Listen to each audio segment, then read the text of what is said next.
Hello friends, welcome back to our channel. আজকে চলে এসেছি আবার একটা নতুন ব্লগ নিয়ে। তো আজকে ছিল জামাই ষষ্ঠী।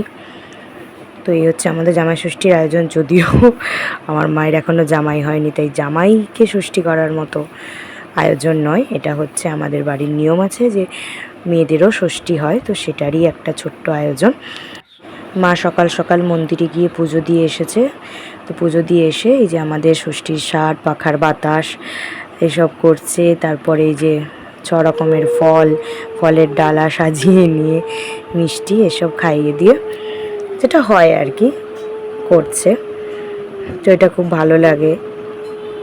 আমি যেহেতু বড়, তাই জন্য আমার অধিকার আগে আগে আমাকে করা হচ্ছে, তারপরে আমার বোনকে করা হবে।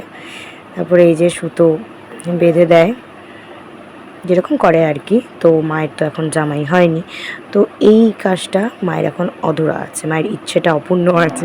মায়ের যেদিন জামাই হবে সেদিন মা হয়তো আরও ভালো করে কিছু আয়োজন করবে।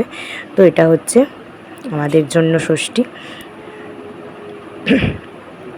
মা আশীর্বাদ করে দিচ্ছে, এটাই হচ্ছে সবথেকে বড় পাওয়া। এত কিছু আয়োজনের মাঝখানে আশীর্বাদটাই হচ্ছে আসল। তো সেটা আমার খুব ভালো লাগে। এরপর পরে আমার বোনের পালা।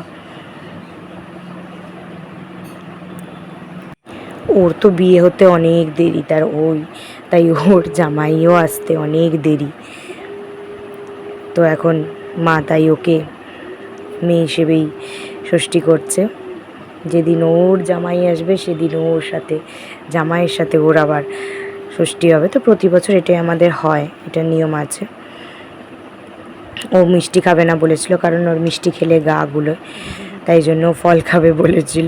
তাই মা ওকে মিষ্টি দেয়নি, ফলই দিয়েছে।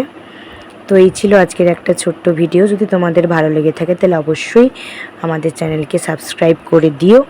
তোমরা কিন্তু সাবস্ক্রাইব করছো না, তো তোমরা আমাদের পাশে থাকো, যাতে আমরা আরও আরও আরও আরও অনেক দূর এগিয়ে যেতে পারি আর তোমাদের ভালো ভালো ভিডিও উপহার দিতে পারি। আর তোমাদের ভিডিও কেমন লেগেছে অবশ্যই কমেন্ট করে জানিও। আর তোমাদের সবার জামাই ষষ্ঠী কেমন কাটলো, কে কে কী করলে অবশ্যই আমাদের কমেন্টে জানিও। আজকের মতো টাটা।